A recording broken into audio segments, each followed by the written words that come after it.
Hello everybody, Professor Barth is here, history professor at Arizona State University, and it has been quite a while since I made my last video. I have slacked off, admittedly, but it's been a busy few months, and one of my goals for 2017 is to update a bit more frequently, and I anticipate that I'll have some videos prepared for this upcoming spring semester. Tomorrow, I am participating in a panel at Arizona State University, where I teach. And the panel is on the presidential election of 2016. And I was asked to contribute, I'm one of three panelists, I was asked to contribute my perspective as a historian. And so that is precisely what I'll be doing. And as I was preparing my talk, I wrote it out. It came to my head, if I'm going to practice the talk in advance, might as well make it into a video. Let me know what you think. And the panel will live stream on Facebook. It's with the School for Historical, Philosophical, and Religious Studies. So if you go on their Facebook page, ASU, you'll find it. It'll air at 12 o'clock tomorrow, which is Thursday, January 26th. And it's a 5-minute, I have 5 minutes. The other panelists have 5 minutes, and then we do Q&A. And so my comments are brief, concise, and because it's a bipartisan, or a nonpartisan really, is more accurate, panel, I'm trying to present as impartial of a view as I possibly can, and just tell it like I see it, right? So, with that being said, we shall begin in 3, 2, 1. The election of Donald Trump, while surreal in many respects, should not have come as a surprise. What we witnessed in 2016 was a paradigm shift. This election was not about left versus right. Well, that's not to say that left-wing and right-wing politics did not play a role in the election. It did. But a new paradigm won out. A paradigm that is new to our generation of politics, but in actuality is quite old. In fact, it dates back centuries. Elites versus ordinary people. The system or establishment versus the insurgent. And this paradigm transcended left versus right. And we know it transcended left versus right because it manifested itself in both political parties. For many decades now, the United States has largely fallen under the rule of what some scholars and journalists call the deep state.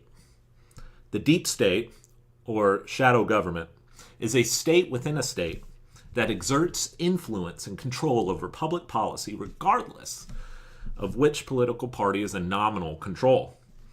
It includes elite Wall Street firms, the banks, Silicon Valley, think tanks, the pharmaceutical companies, military-industrial complex, the intelligence community, and a corporate media that is owned and controlled by a very tiny few.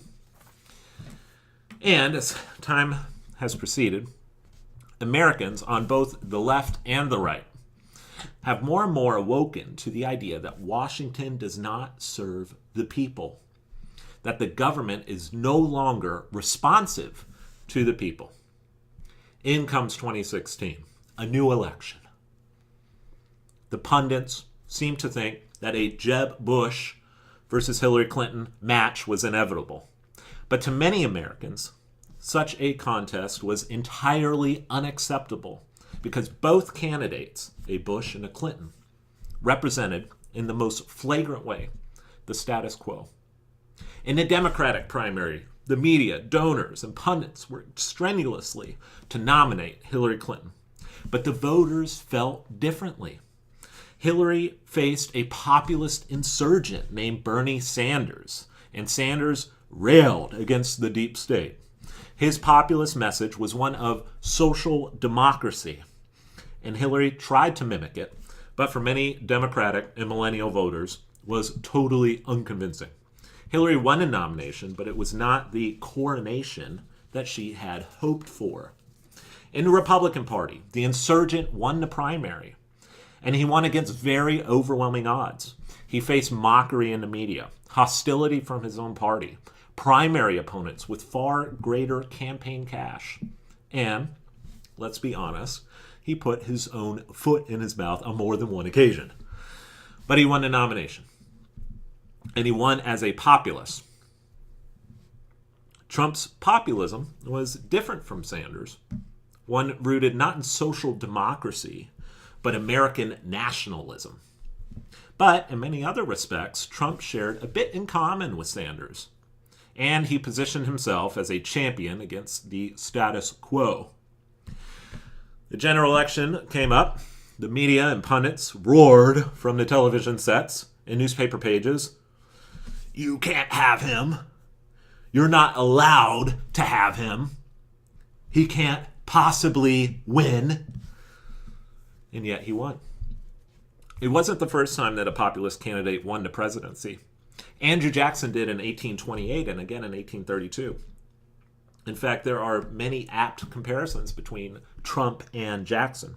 William Jennings Bryan attempted a populist campaign in 1896 but failed to win the presidency, mostly because he appealed only to farmers and not to working class labor. FDR ran a populist campaign in 1932 and won the election, revolutionizing the political landscape for half a century. Since November 8th, Trump has made it clear that he fully intends to turn the entire system on its head.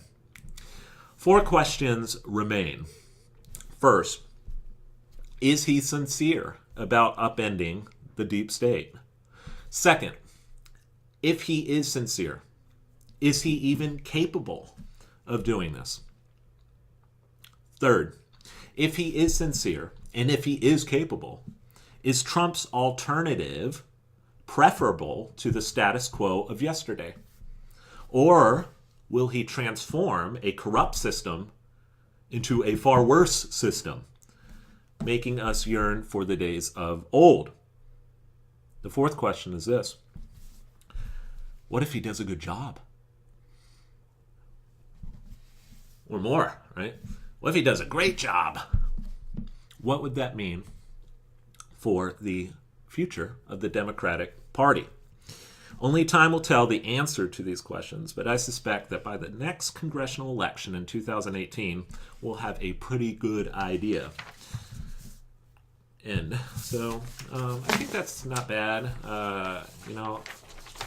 Feel pretty good about it. I wrote it up in about an hour, or maybe even less, and covered the basics. Obviously, it's brief, but I think that's what I'm going to stick with. And so, well, I hope you enjoyed it. And like I said, I will try to do a better job with keeping up with the website and the video blogs. Thank you for tuning in. If you haven't seen my previous videos, be sure to check them out. Got some good stuff in there. And until next time, peace.